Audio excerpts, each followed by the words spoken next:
What's going on? This is definitely different from what I usually do. I usually sit at my desk. But today I wanted to make my first ever kind of like real opinion video.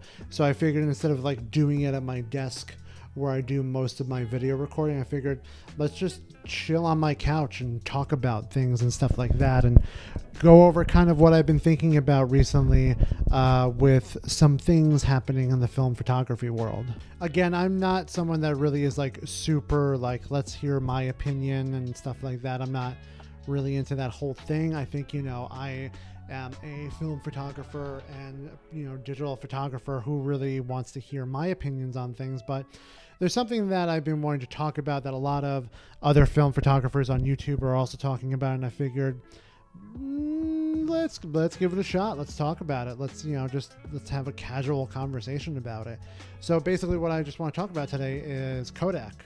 And I want to talk about January 2022 and what that means for a lot of the film photography world right now. Kodak has made it very publicly known that they are going to be raising their prices on some of their most popular film stocks, Portra, Ektar, Portra. So, that sucks. That's not great. I watched this really fantastic video by another YouTube film photographer that I will leave the link below in the comments. He's where I got a lot of my information from. He pointed out some really great things that, like, back in 2005 when no one gave a flying crap about film, including this guy, you can get a roll of Portra for like $7. Now, after this new price hike, they're going to be about $17 a roll. That means, like, when I go to B&H and buy film, I buy a 5-pack of film, and for a 35 millimeter, it costs about $60. It's going to bring it up to 70, and then with the 120, it's going to bring it up to 80. Like, that's a lot of money for film. It's a lot of money. That's like a premium price right there. And don't get me wrong, like, we all know how good Portra is. It's incredible. It's one of the best ones out there for skin tones and all that jazz. But, like, that's a lot of money.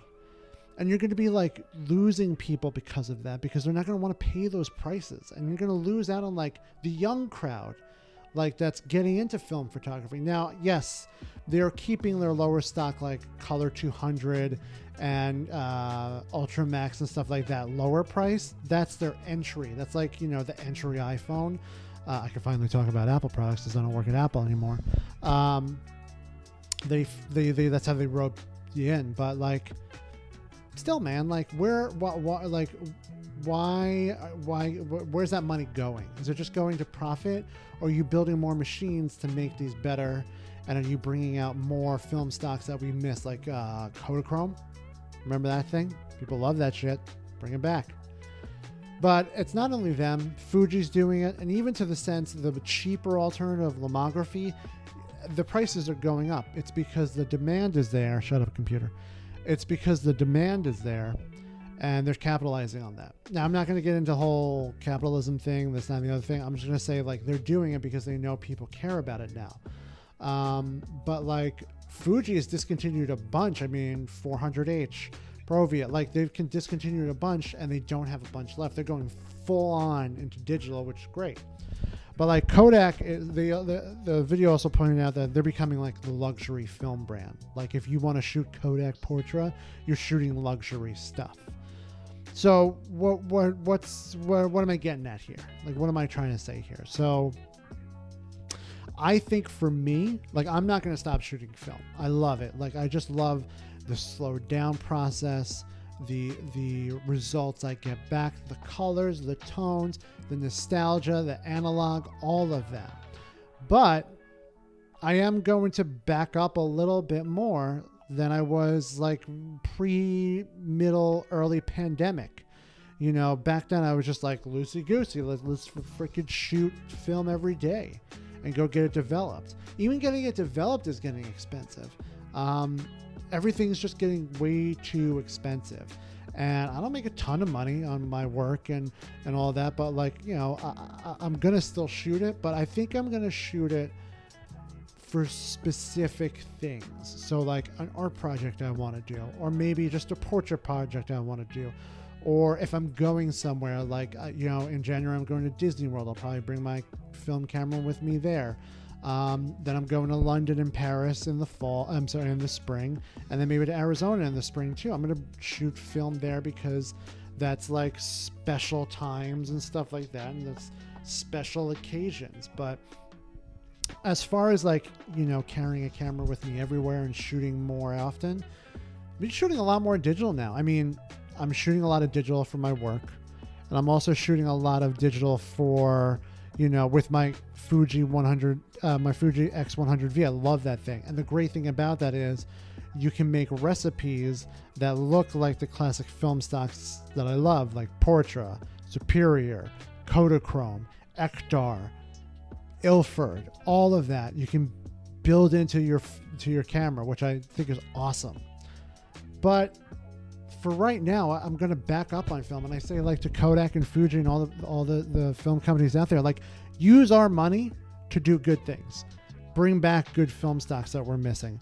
Ramp up your production so we can get color plus. Sorry for the slight change or jump. My card filled up because I'm just going on here complaining, and my card was just like, well, I'm going to fill up because I don't want to listen to this anymore. But anyway, what I was saying was, if you're going to raise the prices, do something with the money we're giving you, our hard-earned cash that us photographers are giving you and supporting you, basically bringing you back from the dead, Kodak. Like, do something good with the money. Help us. Take care of us. Bring back film stocks that we miss and we want back. Build more machines so we can get more color plus and better film stocks, and put it back into research. Just don't take the money and run with it. Do something for us. We care about you. We helped you. I have freaking It's a $300 lamp. I have a freaking tattoo on my arm. Do something good with the film, with the money. But that's all I'm going to say is, like, I'm still going to be doing film photography. I really am, because I love it. But I'm going to do it in more of an artistic form, as more of just I'm going to go outside and take photos with me. I mean, I have this little, my Olympus 2A, my little Olympus X2A that I take with me. And, I throw the cheapest stock I have in there and go from there. But I also have my Fuji, which takes no money from me because it's digital, and I still get the really good tones. And I'm also saving the planet. That's another thing. It's like, film eventually is going to have to go, because that's why we lost Pro 400H. It's bad for the environment. But I digress. I come back and I say, I love film. I'm not going to stop shooting film, but I'm going to step back a little until Kodak lowers the prices again, which probably won't happen, or Lomography comes out with more and more better things, But don't stop shooting film. Keep shooting film, but do it for better things. And Kodak, if you're seeing this, which I know you're not, I have a tattoo on me. Please use my money to do better things for myself, for the community that we are a part of, and everything. Take care of your fans. That's all I'm going to say. Thank you for watching my opinionated video. I will never do this again to you, but I just felt I wanted to say something, with this new price hike coming in January 2022. Thank you for watching this video. Please subscribe, support, and I will see you in the next one. Adios.